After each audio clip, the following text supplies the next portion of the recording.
So hello and welcome to being economist YouTube channel. तो जैसा आपको पता है, मैं आपको यहाँ पे जो आपके JKSSB अकाउंट असिस्टेंट फाइनेंस में जो आपका इकोनॉमिक्स का पोर्शन है वो कवर करवा रहा हूँ। उसके ऑलमोस्ट जो है सभी टॉपिक मैंने कवर करवा दिए हैं, उनके लेक्चर्स जो हैं आपको इस चैनल पे मिल जाएंगे। उसके साथ साथ मैंने ये बात भी आपसे बोली थी कि उसके जो MCQs हैं वो मैं आपको जल्दी प्रोवाइड करवाऊँगा। सबसे पहले मैं बता दूं, सभी टॉपिक्स में से सिर्फ कोई एक या दो टॉपिक्स रह गए हैं, जैसे आपका प्लानिंग वर्सेस मार्केट इकोनॉमी, इस तरह के कुछ क्वेश्चंस रह गए हैं। इस तरह के कुछ टॉपिक्स रह गए हैं। तो उन टॉपिक्स को मैंने पहले इसलिए नहीं कवर किया क्योंकि मैंने देखा कि वो टॉपिक जो है ईजिली अवेलेबल हैं हर जगह पे। अगर आप नेट पे देखते हो, यूट्यूब पे देखते हो, तो आपको वो ईजिली मिल जाएंगे और उसमें कुछ डिफ़िकल्ट भी नहीं है, ऐसा कंसेप्ट वाला कुछ चीज़ नहीं है। वो करैक्टरिस्टिक्स आपको पढ़ने हैं दोनों तरह की मार्केट्स के, ठीक है।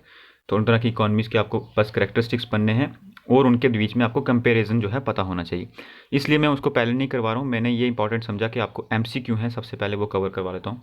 मैं आज इस वीडियो में आपको टॉपिक फर्स्ट जो है आपका इकोनॉमिक्स का बेसिक कंसेप्ट प्रिंसिपल्स, वो आपको इस टॉपिक में जो है कवर करवाऊंगा, उसके MCQs। उसके साथ साथ में मैंने कुछ और MCQs भी ऐड किए हैं क्योंकि जो आपका फर्स्ट टॉपिक है उसमें से कम ही MCQ बनते थे। ऑलमोस्ट 10 या 20 अप्रॉक्स इतने बनते थे। लेकिन इसमें मैंने कुछ और भी ऐड किए हैं, अलग अलग सोर्सेज से लिए हैं, कुछ मैंने खुद से जो बनाए हैं अभी आपको दिख रहे होंगे आपकी स्क्रीन में। आज हम वो डिस्कस करने वाले हैं। फर्दर सभी टॉपिक्स के MCQ जो हैं कंटिन्यू आते रहेंगे चैनल पे। ये MCQ वाला जो PDF है मैं अपने टेलीग्राम ग्रुप जो है उसमें शेयर कर दूंगा और इंस्टाग्राम पर भी शेयर कर दूंगा। आपको ईजिली जो है वहाँ से ये मिल जाएंगे। अगर आपने टेलीग्राम ग्रुप या इंस्टाग्राम पर अभी तक फॉलो नहीं किया तो जहाँ जाके ज्वाइन करें, डिस्क्रिप्शन में आपको लिंक जो है ईजिली मिल जाएगा। तो आज के MCQ ये फर्स्ट टॉपिक के हैं, साथ में तो कुछ और भी हैं और कंटिन्यू जो है हर एक टॉपिक पे, जैसे आपकी अगर थ्योरी की बात करूँ, रिकार्डियन थ्योरी है, मार्जिनल प्रोडक्टिविटी थ्योरी है, तो उनके ऊपर सेपरेट जो है MCQ जितने होंगे उनमें से मैं खुद बना के आपको जो है प्रोवाइड करवाऊँगा। तो आज का ये वीडियो स्टार्ट करते हैं। इसमें हम स्टार्ट करें, आज सबसे पहले देखेंगे फर्स्ट टॉपिक जो है आपका प्रिंसिपल या बेसिक कंसेप्ट, या और भी कुछ तरह के जो बहुत ही बेसिक कंसेप्ट हैं इकोनॉमिक्स के, उनके जो MCQs हैं अलग अलग साइट से, अलग अलग सोर्सेज से, अलग अलग बुक से मैंने जो है ये कवर किए हैं। अप्रॉक्स 40 जो हैं आपके ये आपको मिल जाएंगे यहाँ पे MCQs, ठीक है। सबसे पहले डिस्कस करते हैं आपके टॉपिक 1 के जो स्टार्टिंग में मैंने कवर किए हैं। सबसे पहले आपको क्वेश्चन दिख रहा है यहाँ पे, first who is the father of economics. आपको ये पता होना चाहिए, सबसे बेसिक कंसेप्ट, सबसे बेसिक क्वेश्चन है।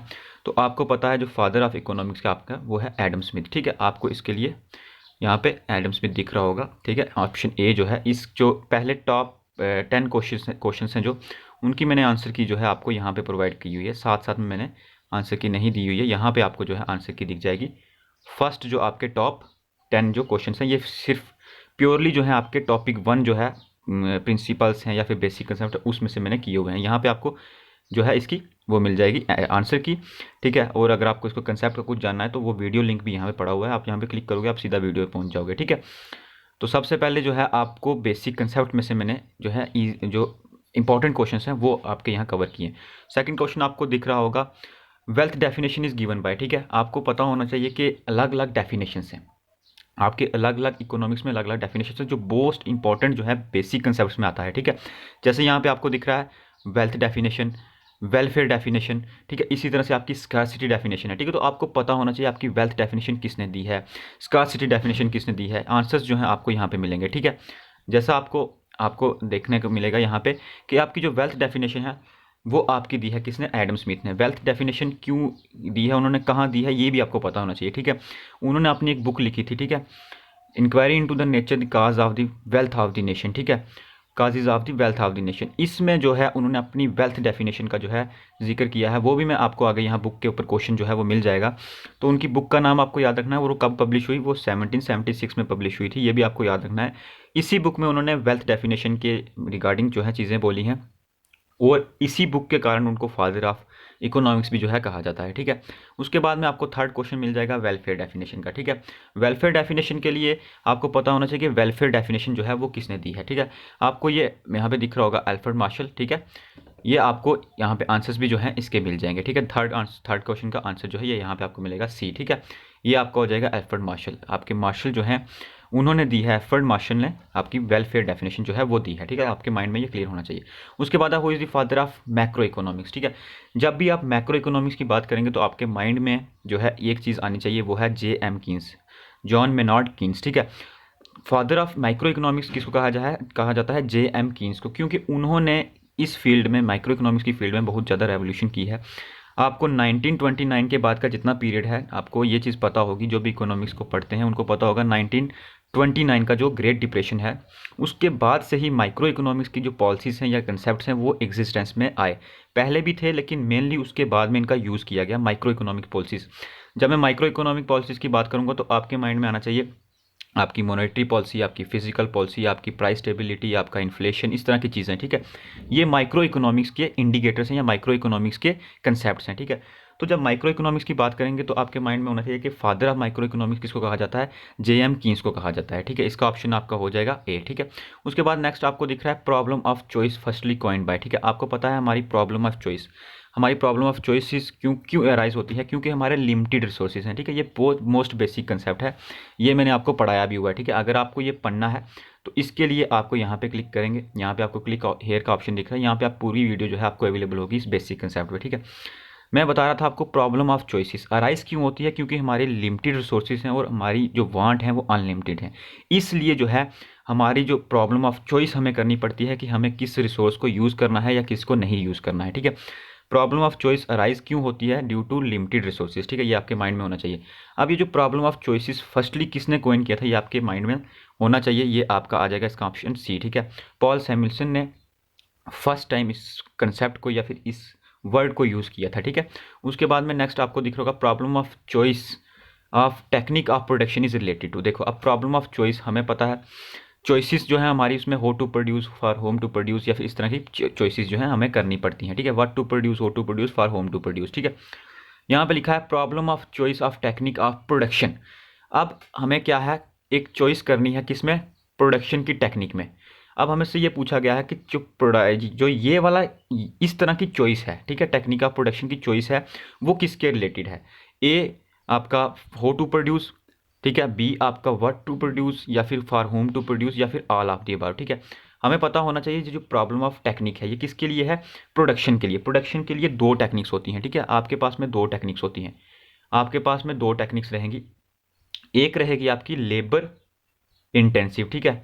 दूसरी आपकी रहेगी कैपिटल इंटेंसिव, ठीक है। आपकी लेबर के लिए दो, आपकी प्रोडक्शन के लिए दो आपके पास में टेक्निक्स होती हैं, एक लेबर इंटेंसिव या कैपिटल इंटेंसिव। लेबर इंटेंसिव का क्या मतलब हो गया कि आप ज़्यादा लेबर यूज़ करें, कम कैपिटल यूज़ करें। कैपिटल इंटेंसिव का क्या मतलब हो गया, आप कैपिटल ज़्यादा यूज़ करें, लेबर कम यूज़ करें, ठीक है। इस केस में जो प्रोडक्शन है, हमें अब इसका जो आपके पास में आंसर रहेगा वो रहेगा ए। क्यों, क्योंकि हमें देखना है कि हो टू प्रोड्यूस हमें कैसे प्रोड्यूस करना है, वेदर हम यूज़ करें लेबर का और हम यूज़ करें कैपिटल का। तो ये वाली जो टेक्निक की प्रोडक्शन की जो चॉइस करने की बात आती है, जब प्रॉब्लम आती है, तो ये किसके अंडर आती है, हो टू प्रोड्यूस के, ठीक है। व्हाट टू प्रोड्यूस में आपको ये देखना होता है कि कौन सी गुड को प्रोड्यूस करें। होम टू प्रोड्यूस में ये देखना होता है कि कौन से पर्टिकुलर जो पॉपुलेशन है उसके लिए प्रोड्यूस करें, ठीक है, कैसे उसको डिस्ट्रीब्यूट किया जाए। तो ये आपके माइंड में क्लियर होना चाहिए।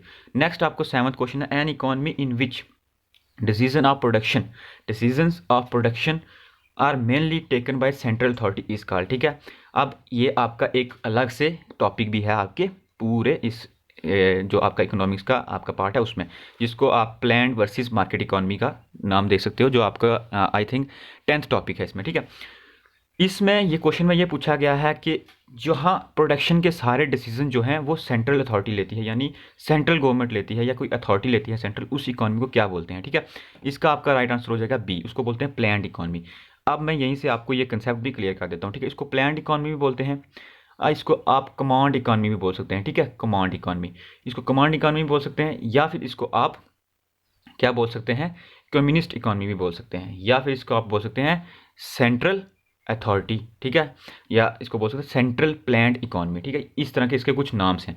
अब जो दूसरा मिक्स, आप इस दूसरा आपको दिख रहा होगा यहाँ पे मार्केट, अगर यहाँ पे ऑप्शन है तो मैं आपको साथ साथ क्लियर कर देता हूँ। मार्केट इकोनॉमी मतलब जहाँ पे प्रोडक्शन के रिलेटेड जो सभी डिसीजन हैं वो मार्केट पे छोड़ दिए जाएँ, मतलब मार्केट की फोर्सेस पे, डिमांड या सप्लाई के अकॉर्डिंगली उसके ऊपर छोड़ दिया जाए। जितनी डिमांड होगी उतनी प्रोड्यूस करो, या फिर जितनी सप्लाई होगी उस हिसाब से डिमांड, मतलब सप्लाई और डिमांड को देख के या प्राइस को देख के जो है अपनी प्रोडक्शन करनी। लेकिन आपका जो प्लान्ड इकोनॉमी है ना, उसमें ऐसा नहीं होता है। उसमें जो आपकी प्रोडक्शन के डिसीजंस होते हैं वो कौन लेता है, गवर्नमेंट लेती है, ठीक है। इसी तरह से आपको यहाँ पे क्या दिख रहा है, यहाँ पे दिख रहा है आपको मिक्स्ड इकोनॉमी। ये इन दोनों का क्या होता है, मिक्सचर होता है, यानी कुछ जो डिसीजंस हैं वो गवर्नमेंट लेती है, कुछ जो है प्राइवेट इंटरप्राइजेस होती हैं, कुछ जो है पब्लिक इंटरप्राइजेस होती हैं। इस तरह की इकोनॉमी को क्या बोलते हैं, मिक्स्ड इकोनॉमी। तो इस एमसीक्यू के थ्रू मैंने आपका जो एक कंसेप्ट है आपका प्लांट वर्सेस मार्केट वो भी कवर करने की कोशिश की है। अगर आपको उसके अलग वीडियो चाहिए तो नो प्रॉब्लम, आप कमेंट करके बता दें, मैं उसकी अलग वीडियो जो है वो भी बना दूंगा, ठीक है। नेक्स्ट आपका क्वेश्चन है shape of production possibility curve, जिसको हम पीपीसी बोलते हैं, इज वो कैसी होती है। आपको पता होना चाहिए जितनी भी डायग्राम्स हैं, इसके ऊपर मैं अलग से वीडियो भी लाऊंगा, जो जो आपकी इंपॉर्टेंट डायग्राम्स हैं ना उनके ऊपर मैं वीडियो लाऊंगा जिनमें से क्वेश्चंस आपको आ सकते हैं, ठीक है। आपको डायग्राम्स और उनकी शेप्स और उनके पॉइंट्स जो है मेनली वो पता होना चाहिए इकोनॉमिक्स में, ठीक है। आपकी जो प्रोडक्शन पॉसिबिलिटी कर्व होती है वो कुछ इस तरह की होती है, ठीक है। ये आपकी पीपीसी होती है, ठीक है, जहाँ पे लिखा हुआ दिख रहा है आपको पीपीसी। तो इसकी जो शेप है वो कैसी है आपको ये पता होना चाहिए, ठीक है। आपको ये पता है ये कैसी दिख रही है, ये कनकेव टू दी ओरिजिन है, ठीक है, कनकेव, ये कनकेव शेप की है। अगर आपका इसकी शेप इस तरह से होती, ठीक है, अगर आपकी इसकी शेप इस तरह से होती, इस तरह की शेप होती, तो इसको हम बोल देते कन्वेक्स टू ओरिजिन, ठीक है, ये कन्वेक्स टू ओरिजिन है। लेकिन इसकी जो शेप है वो आपकी इस तरह से है, तो इसका मतलब ये क्या है, कॉनकेव टू ओरिजिन, ठीक है, आपके माइंड में होना चाहिए। अब ये कनकेव टू ओरिजिन क्यों है ये भी आपको पता होना चाहिए, ठीक है। ये ड्यू टू आपके किस वजह से होता है, क्योंकि आप एक चीज़ को जो यहाँ पे एक्स एक्सिस पे होगी, यहाँ पे वाई एक्सिस पे होगी, उसको कम कर देते हैं, जो आपकी एक्स एक्सिस पे होती है उसको बढ़ा देते हैं, ठीक है। यानी मेनली इसको आप देख सकते हैं कि अपॉर्चुनिटी कास्ट की वजह से जो है आपकी ये कनकेव टू ओरिजिन होती है, ठीक है। आपके माइंड में ये होना चाहिए। इसके स्लोप कैसा होता है वो भी क्वेश्चन में आगे कवर करूंगा, इसके रिलेटेड जितने क्वेश्चन मैं आपको अच्छे से कवर करवाऊंगा, ठीक है। नेक्स्ट जो है आपका वो है द स्लोप ऑफ पीपीसी। अब स्लोप ऑफ पीपीसी क्या होता है, ठीक है, आपके माइंड में ये चीज़ क्लियर होनी चाहिए, स्लोप ऑफ पीपीसी क्या होता है। अब देखो जो पीपीसी की मैंने आपको शेप बताई, मैंने आपको बताया कि आपकी जो प्रोडक्शन पॉसिबिलिटी कर्व है वो कुछ इस तरह से होती है, ठीक है जी, इस तरह से होती है। तो यहाँ पे आपकी कौन सी गुड रहेगी, वाई गुड रहेगी, यहाँ पे आपकी कौन सी गुड रहेगी, एक्स गुड रहेगी। दो ही गुड्स होती हैं इसमें, ठीक है, एक्स और Y.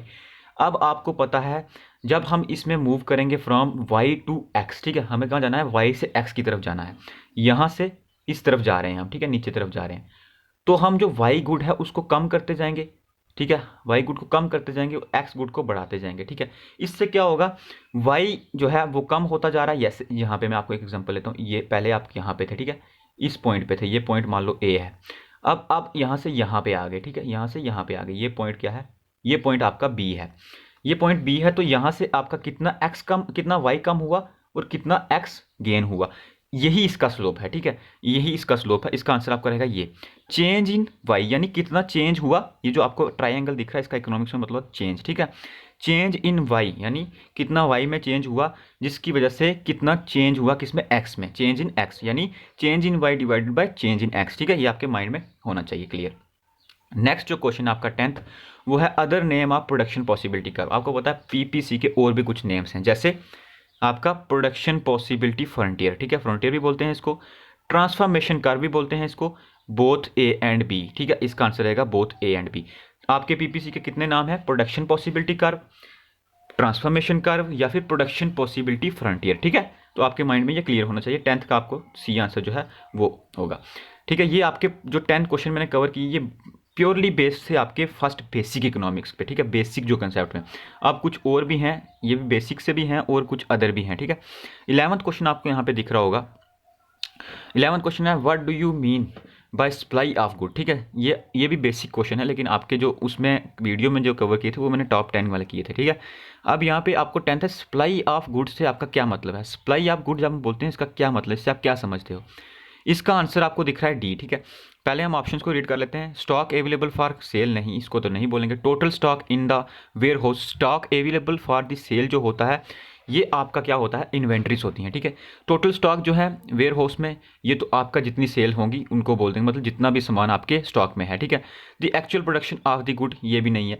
Quantity of the good offer for sale at a particular price per unit of time, ठीक है जी, जो आप एक सप्लाई कर रहे हैं किसी चीज़ की एक टाइम पे, ठीक है, एक पर्टिकुलर प्राइस पे, उसको बोल देंगे क्या, सप्लाई, ठीक है, सप्लाई ऑफ गुड। इसका आंसर रहेगा आपका डी, ठीक है, आपको दिख रहा है डी इसका आंसर।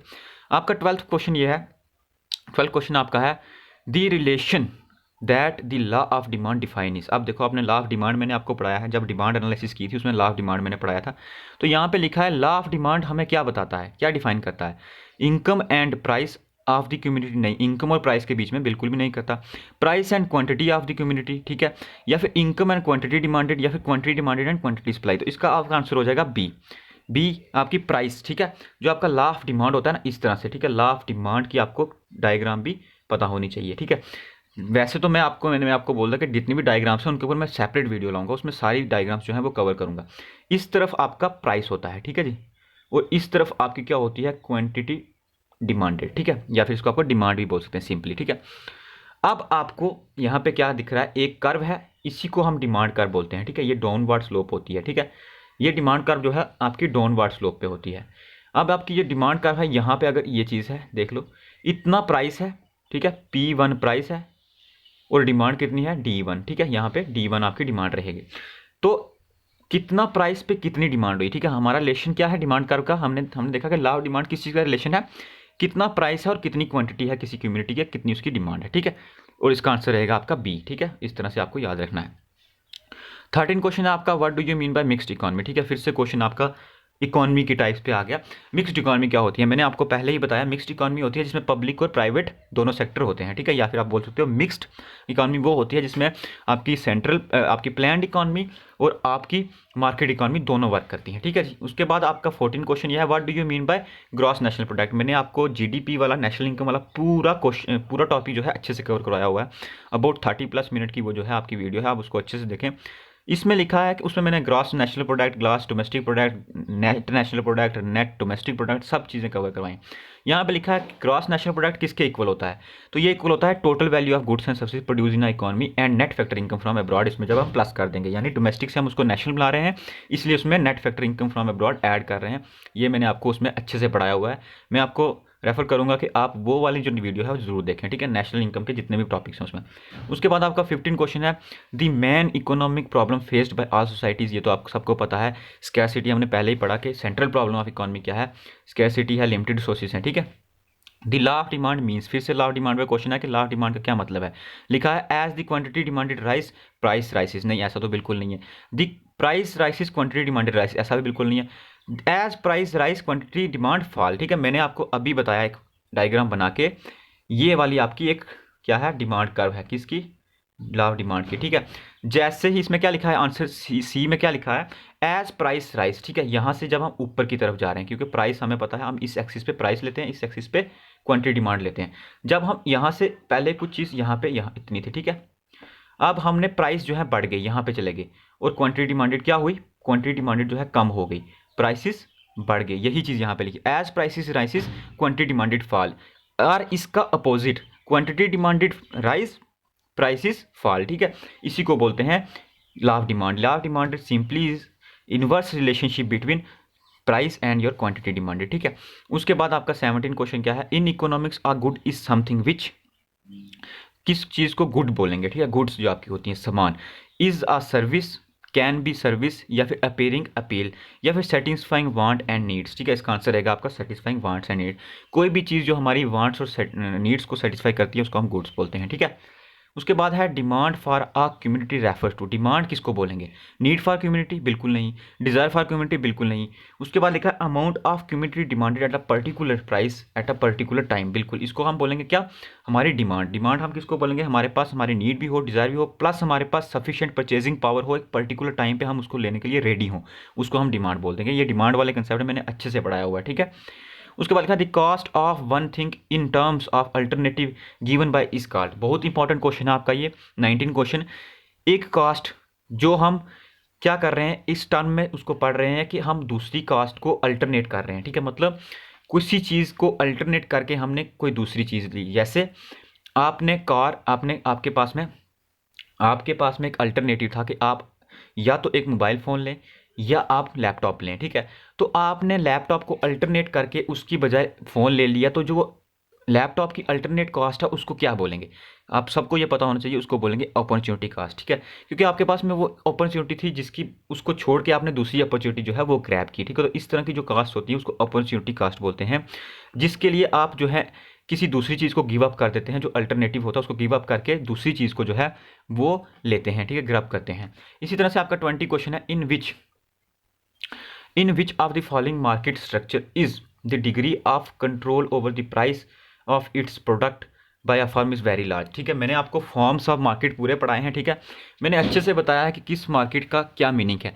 यहाँ पे लिखा है कि ऐसा मार्केट स्ट्रक्चर जिसमें degree of control over price of its product of a firm is very large, ठीक है। यानी कि जो कंट्रोल होता है प्राइस के ऊपर, मैंने आपको पहले ही बताया था, मैंने आपको फॉर्म्स ऑफ मार्केट पढ़ाया, परफेक्ट कंपटीशन पढ़ाया, इम्परफेक्ट पढ़ाया, ठीक है, मोनोपोली, मोनोपोलिस्टिक, ओलिगोपोली, सब में मैंने ये बताया कि प्राइस का क्या फीचर रहता है, ठीक है। हमने तो ऑलरेडी ये पढ़ा है, pricing under different forms of market, ठीक है। तो प्राइसिस का क्या रोल रहता है, प्राइस कैसे रहते हैं, आपको मैंने बताया कि परफेक्ट कंपटीशन में कैसे होते हैं। आपको यहाँ पे परफेक्ट कंपटीशन बी दिख रहा है, इसमें कैसे होते हैं, इसमें जो है फर्म्स जो होते हैं आपके, वो क्या होते हैं, प्राइस टेकर होते हैं, ठीक है। आपकी जो इंडस्ट्री होती है ना, वो प्राइस मेकर होती हैं।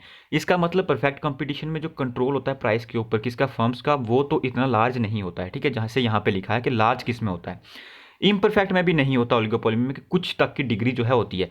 लेकिन हमने देखा हुआ है कि मोनोपोली में, ठीक है, जो मोनोपोली आपका मार्केट होता है उसमें पूरा कंट्रोल होता है मोनोपोलिस्ट का, किसके ऊपर, उसके प्राइस के ऊपर, क्योंकि क्लोज सब्सटीट्यूशन नहीं होता, वो सिंगल सेलर होता है, वो अपने प्राइस की जो है कुछ भी क्वांटिटी जो है, कुछ भी प्राइस जो है अपने क्वांटिटी के अकॉर्डिंगली रख सकता है।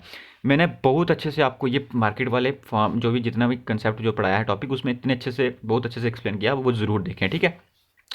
तो इसका आंसर आपको हो जाएगा मोनोपोली, ठीक है। नेक्स्ट है 21 है, demand for product factor of production is. देखो ये बहुत इंपॉर्टेंट क्वेश्चन है, इसमें से लास्ट जो आपका पेपर हुआ है पंचायत वाला, उसमें भी आया हुआ था कि ड्राइव डिमांड क्या होती है, ठीक है। तो आप में यहाँ लिखा है जो फैक्टर्स ऑफ प्रोडक्शन है उनकी जो डिमांड होती है वो कैसी होती है, वो जॉइंट होती है, कंपोजिट होती है, या ड्राइव्ड होती है। वो यहाँ पे लिखा है कि आंसर ड्राइव्ड होती है, लेकिन मैं आपको बताऊंगा क्यों ड्राइव्ड होती है, क्या मतलब है ड्राइव्ड का।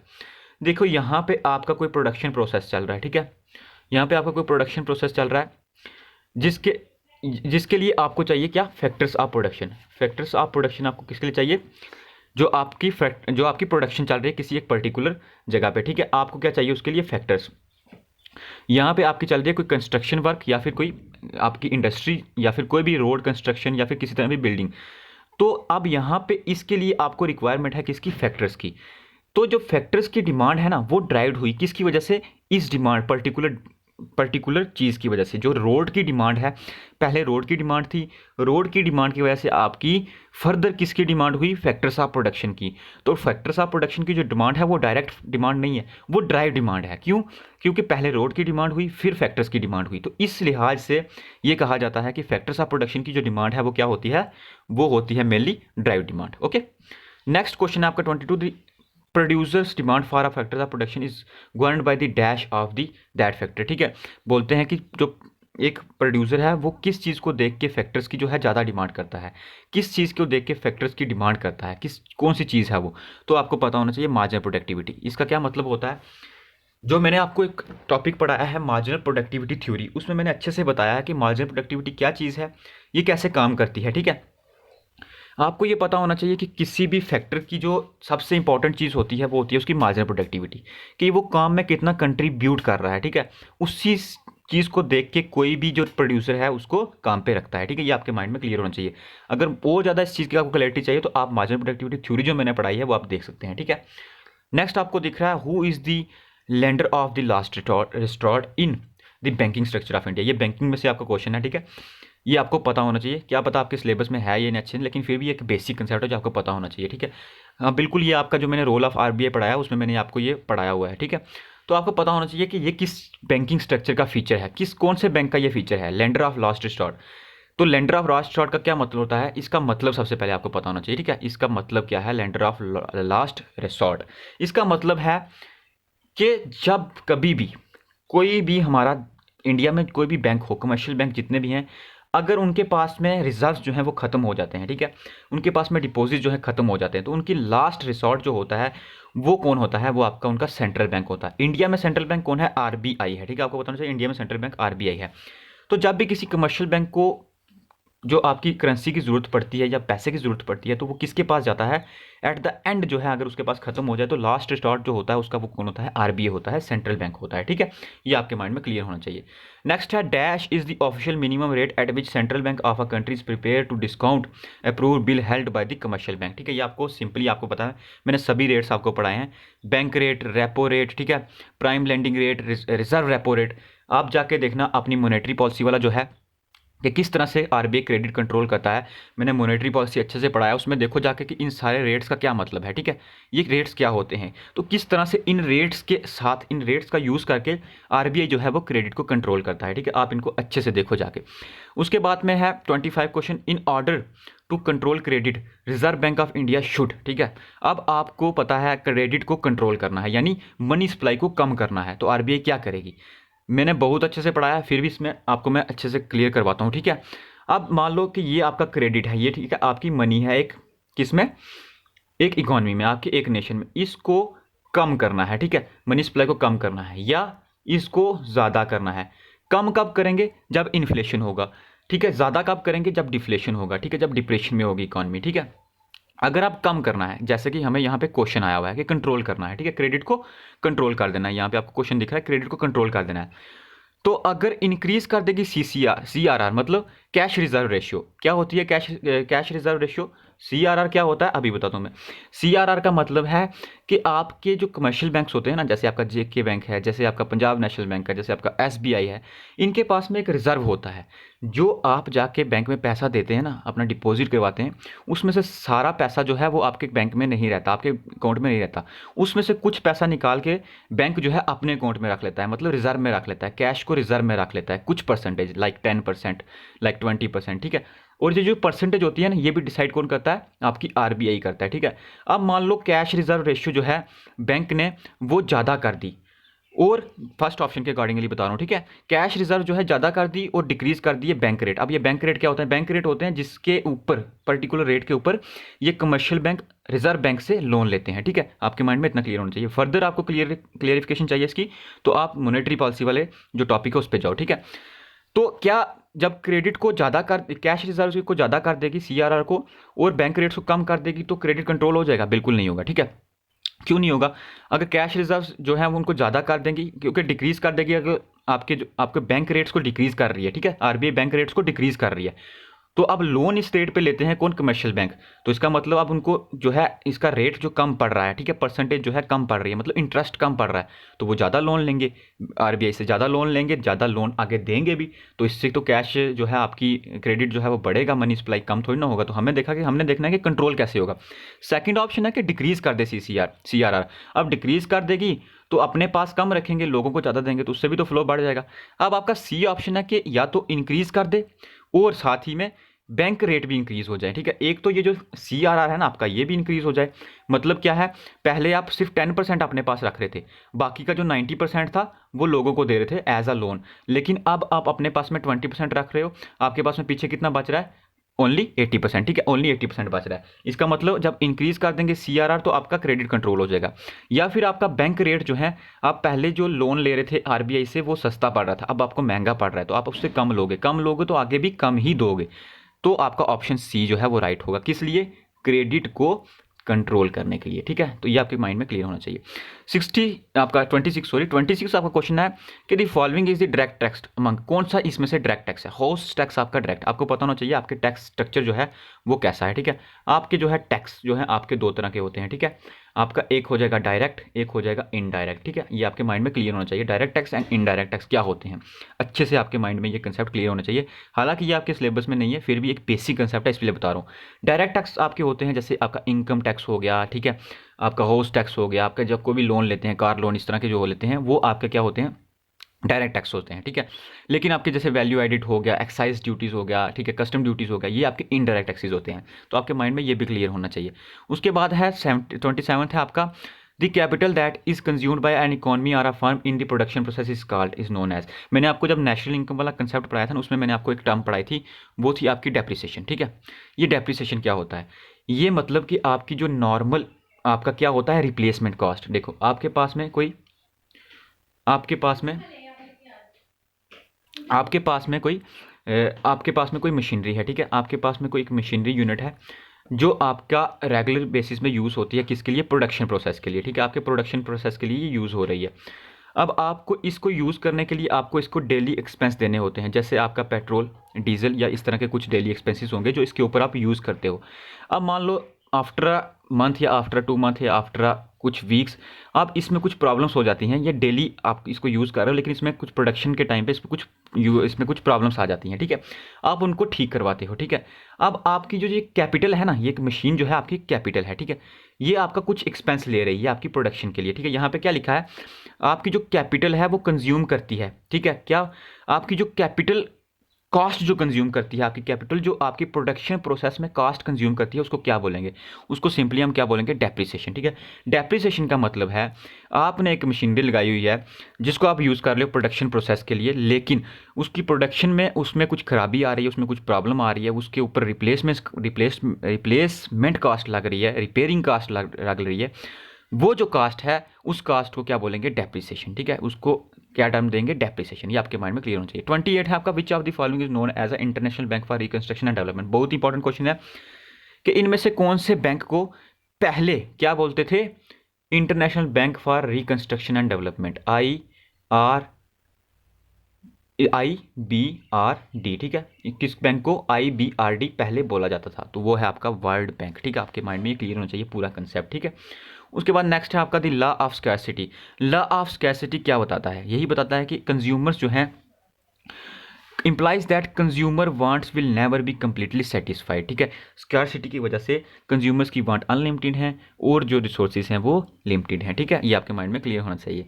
उसके बाद the central problem in economics is that of, ये आपको पता है, एलोकेटिंग रिसोर्सेज, ठीक है। Allocated scarce resources in such a manner that societies unlimited wants और नीड्स जो हैं वो आपकी सेटिस्फाई हो जाएं बेस्ट पॉसिबल मैनर में। मतलब कि इकोनॉमिक्स में सेंट्रल प्रॉब्लम किस लिए हम पढ़ते हैं और उनका सोल्यूशन क्या देखते हैं कि जितनी भी वांट्स हैं, क्योंकि हमारे पास रिसोर्सेज लिमिटेड हैं, उन लिमिटेड रिसोर्सेज में से उन लिमिटेड रिसोर्सेज का यूज़ करके कैसे हम अनलिमिटेड जो वांट्स हैं उनको एक एफिशिएंट वे में उनको सेटिस्फाई कर सकते हैं, ठीक है। यही हम पढ़ते हैं इसमें सेंट्रल प्रॉब्लम्स ऑफ इकोनॉमिक्स में।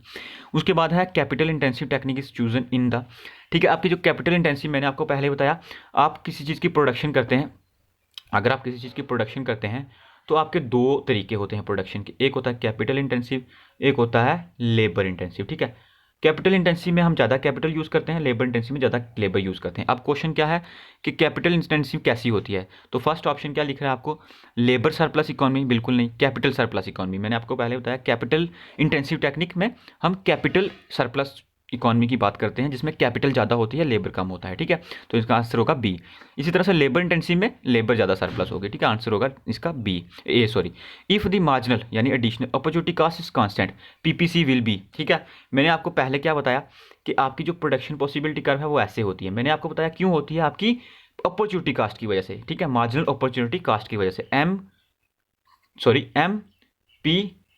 MPC की वजह से। मैंने आपको बताया MPC की वजह से आपकी क्या होती है, आपकी मार्जिनल प्रोडक्टिविटी, आपकी जो मार्जिनल प्रोडक्टिविटी कर्व होती है वो कन्वेक्स टू रीजन होती है। लेकिन अब इनका क्वेश्चन है कि अगर आपकी जो मार्जिनल प्रोडक्टिविटी कर्व है, अगर आपकी मार्जिनल प्रोडक्टिविटी कर्व जो है वो ऐसे हो जाए स्ट्रेट, ठीक है, स्ट्रेट लाइन हो जाए, और ये बहुत इंपॉर्टेंट क्वेश्चन है, ठीक है। ये बहुत इंपॉर्टेंट क्वेश्चन है, ठीक है। अगर आपकी मार्जिनल प्रोडक्टिविटी जो है ना वो कांस्टेंट हो जाए, ठीक है। मतलब क्या? मतलब मैं समझाता हूँ आपको। मतलब ये है, मतलब आपका इसमें यह है कि आपका जो आपकी ये प्रोडक्शन है ना, ये वाली, मैंने आपको क्या बताया था कि आपका इस तरह से इधर से y आप छोड़ेंगे, इधर से x जो है वो लेंगे, ठीक है। अब ये बोल रहा है कि x जितना y जितना छोड़ रहे हैं उतने x ले रहे हैं, यही तो मतलब है ना इसका कांस्टेंट का। पहले तो हमने देखा कि y ज़्यादा होगा x कम होगा, ठीक है, एक रेशियो होती है। लेकिन ये बोल रहा है कि अगर इसकी रेशियो जो है वो कांस्टेंट हो तो आपकी जो PPC की शेप है वो कैसी होगी? आपको याद रखना है, वो आपकी कैसी हो जाएगी? Straight line. पहले तो आपको पता होना चाहिए ऐसी होती है, लेकिन अगर वो मार्जिनल प्रोडक्टिविटी जो है ना आपकी मार्जिनल अपॉर्चुनिटी कास्ट वो कांस्टेंट होगी तो ये आपकी ऐसे हो जाएगी, स्ट्रेट लाइन हो जाएगी, ठीक है। ये बहुत इंपॉर्टेंट है, इसमें क्वेश्चन आ सकता है, इसको आप अच्छे से याद है। उसके बाद 34 है the branch of economics theory that deal with the problem of allocation of resources is called, वो आपकी होती है माइक्रो इकोनॉमिक्स थ्योरी, ठीक है। माइक्रो इकोनॉमिक्स में हम कितनी कौन कौन सी चीज़ें पढ़ते हैं?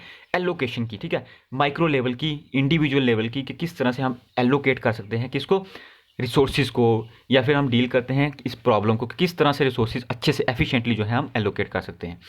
35 है the various combination of goods that can be produce in an economy when it uses its available resources and technique efficiently are depicted by, देखो अब इसने बोला है कि वो दो कम्बिनेशंस गुड्स के जिनको एक इकोनॉमी में प्रोड्यूस किया जा रहा है उनको हम रिप्रेजेंट करते हैं, किसके ऊपर करते हैं, उसको क्या बोलते हैं, जिसमें हम यूज़ करते हैं अवेलेबल रिसोर्सेज और टेक्नोलॉजी। ठीक है, हमको पता होना चाहिए प्रोडक्शन पॉसिबिलिटी कर्व के ऊपर जो है हम इन चीज़ों को दिखाते हैं। अब मैं एक चीज़ आपको बता देता हूँ, बहुत इंपॉर्टेंट है, कि मैंने बोला था आपको कि आपके पीपीसी के रिलेटेड जितने भी क्वेश्चन होंगे मैं अच्छे से कवर करवाऊंगा। ठीक है, ये पीपीसी की एक्चुअली क्या है, डेफिनेशन है। ठीक है, कि ये एक कॉम्बिनेशन होता है दो गुड्स का। ठीक है, मैंने आपको बताया एक वाई गुड होगी एक एक्स गुड होगी। ठीक है ना, तो ये कॉम्बिनेशन होता है जो क्या बताता है, इसकी अजम्पशन है कि इसमें टेक्नोलॉजी जो है अवेलेबल जो है वो कांस्टेंट होगी और आपके रिसोर्सेज भी जो है अवेलेबल वो कांस्टेंट होंगे। तो ये हमें बताता है कि एक अवेलेबल रिसोर्सेज के यूज़ करके, एक अवेलेबल टेक्नोलॉजी का यूज़ करके किस तरह से दो गुड्स हैं जो इकोनॉमी में उनको एफिशिएंटली प्रोड्यूस किया जा सकता है। ठीक है, ताकि मैक्सिमम प्रोडक्शन हो सके और मैक्सिमम जो लोगों की प्रॉब्लम्स हैं, सेटिस्फेक्शंस हैं, वांट्स हैं, उनको जो है अच्छे से सेटिस्फाई किया जा सके। ठीक है, इसके बाद आपका 36 है scarcity is a situation in which, आपको पता है स्केर्सिटी क्या चीज़ है, जब हमारी वांट्स जो है ना वो एक्सीड कर जाएं। ठीक है, जब वांट्स जो है the wants exceed the resources available to satisfied them. ठीक है, सिंपली वांट्स जो है आपकी वो ग्रेटर देन हो किससे, आपके रिसोर्सेज से। ठीक है, रिसोर्सेज से ज़्यादा होंगी वांट्स, मतलब उसको चीज़ों को यूज़ करने वाले ज़्यादा हैं लेकिन वो चीज़ें जो हैं कम हैं। ठीक है, तो उसको क्या हम बोलेंगे, हम स्कार्सिटी। नेक्स्ट है आपका which of the following is not a subject matter of micro economics. ठीक है, मैंने आपको बताया इकोनॉमिक्स की आपकी दो ब्रांचेस हैं। ठीक है, एक है आपकी माइक्रो इकोनॉमिक्स MI, ठीक है, दूसरी है आपकी मैक्रो MA। ठीक है, आपकी मैक्रो। ठीक है, माइक्रो इकोनॉमिक्स और मैक्रो इकोनॉमिक्स। ठीक है, अब आपको ये पता होना चाहिए कि माइक्रो इकोनॉमिक्स जो है, मैंने आपको बताया कि मैक्रो इकोनॉमिक्स की पॉलिसीज कौन कौन सी होती है। मैंने आपको पहले बताया ये आपकी monetary policy, physical policy, inflation, price stability, international trade, इस तरह की चीज़ें जो हैं आपके किस में आ जाएंगी, मैक्रो इकोनॉमिक्स में। लेकिन माइक्रो में आपकी जो है ना वो किसके रिलेटेड आती हैं, माइक्रो इकोनॉमिक्स में किस तरह के रिलेटेड आती हैं। यहाँ पे आपका ऑप्शन ये जो है गलत लिखा हुआ है यहाँ पे आई थिंक। ठीक है, आपका इसका आंसर रहेगा बी। ठीक है, आपका सॉरी इसका आंसर रहेगा आपका ए। ठीक है, कंज्यूमर बिहेवियर्स को हम किस में स्टडी करते हैं। अच्छा सॉरी आंसर आपका ठीक है, ये यहाँ पे लिखा है कि कौन सा इनमें से आपका जो है वो, कौन सा इनमें से जो है आपका, इनमें से कौन सा जो आपका है वो माइक्रो इकोनॉमिक्स का पार्ट नहीं है। ठीक है, यहाँ पे क्वेश्चन क्या था कि इनमें से आपका कौन सा जो है वो माइक्रो इकोनॉमिक्स का जो है पार्ट नहीं है यहाँ पे। ठीक है, लिखा है कि not a subject matter of micro economics, तो वो है आपका मॉनेटरी पॉलिसी। मैंने सोचा यहाँ पे लिखा है कि जो सब्जेक्ट मैटर है माइक्रो इकोनॉमिक्स। ठीक है, माइक्रो इकोनॉमिक्स के जो बाकी जितने भी हैं जैसे कंज्यूमर मार्केट, ठीक है, प्राइसिंग फैक्टर्स की, ये सब जो है माइक्रो के हैं, लेकिन आपकी मॉनेटरी पॉलिसी जो है वो मैंने बताया वो किसका पार्ट है, मैक्रो का, इसलिए वो सब्जेक्ट मैटर नहीं है किसका, माइक्रो इकोनॉमिक्स का। तो ये मैंने 37 अप्रॉक्स 37 जो है वो क्वेश्चन जो है इसमें सॉल्व करने की कोशिश की है, आपके साथ में डिस्कस करने की कोशिश की है। अब देखो जो पर्टिकुलर एक टॉपिक होगा उसके रिलेटेड जो है, जैसे आपका रिकॉर्डिंग थ्योरी ऑफ रेंट, इसके ऊपर टॉप 20 या 30 जितने भी क्वेश्चंस होंगे वो मैं आपके लिए लाऊंगा। हर एक टॉपिक के जो है MCQ लाऊंगा।